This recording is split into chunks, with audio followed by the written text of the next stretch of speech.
Welcome, day 14 of the series, and today let's talk tech. Tech is always my personal favorite, and I can talk about it all day. So, what is basically tech or technology? Technology is nothing but the application of engineering or the application of engineering to develop practical products, a new product. It can be as simple as developing a new chain or a new screwdriver or even a pair of scissors to build something that can get the work done with the application of engineering is called technology, and I call it tech. And mankind has achieved various landmarks when it comes to technology, a few among them being the development of wheel, which has revolutionized the travel industry. I've spoken about that before. Then we have printing press, we have telephones, and lots of landmarks that made technology an industry to have lots of investments pouring.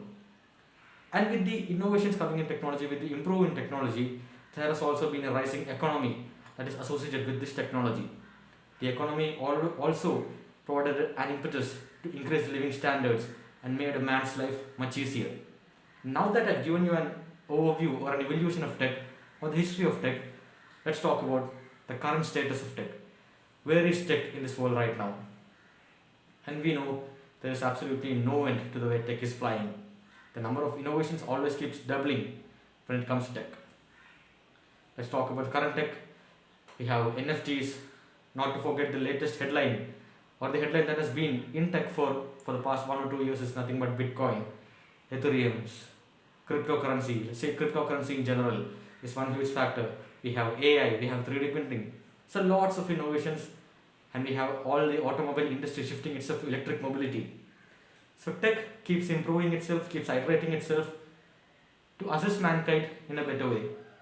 Yeah, to assist mankind in a better or a worse way.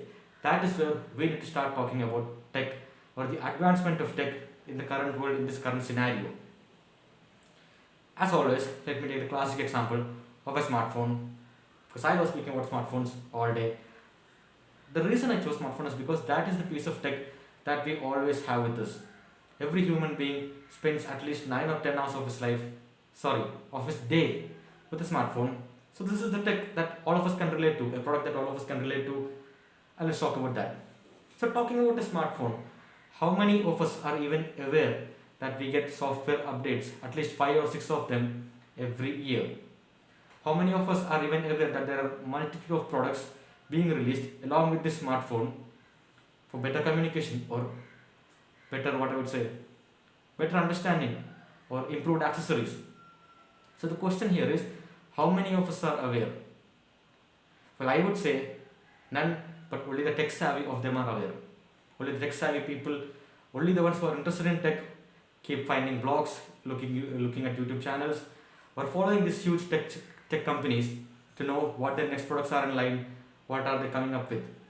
But as far as a common man is concerned, or a common man is considered, does he even worry about tech? Does he even worry about the next product being released in the lineup? So that is where we need to think.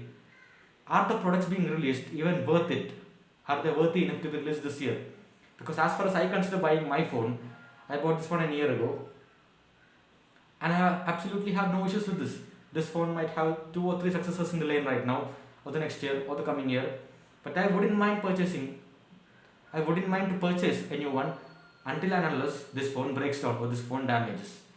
And that is where the tech industry is starting to fail. Not the tech industry is booming itself, but that is where the human tendency starts to fail. The tech industry in itself needs to rethink on that. Because as long as my phone is in a working condition, I never need a new piece of tech or I never need an advancement. And as long as software updates are concerned, my mom or my dad they are not even aware of the next software update coming or the software updates lined up in their phone. So do these matter? Of course they improve the performance, they do this, they do that, but are the end users aware of this? Are they even made to tell about this? So this is where tech as an industry should start conserving itself, because there is no need to update or bring in a product every year.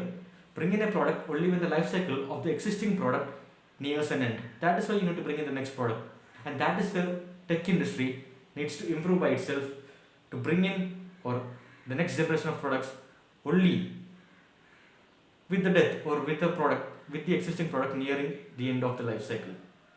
But this is just one side of the tech. Let's talk about the other side, the interesting side, the happy side of tech. And that is where it all gets cheerful. We have electric mobility, Tesla, Arrival, you name it. Every single automobile manufacturer in this country are running behind to go electric. And that's for a good cause, for a cleaner environment. That is where tech is trying to be innovative to make this world a better place or to make the environment a better place. So we have one side of tech trying to damage the environment and the second side of tech trying to find an alternative to the environment. Let's follow the good side. Next in line we have solar panels. Solar panels are also a perfect example. The improvement of solar panels or solar panels have been in existence maybe at least 20 or 30 years ago.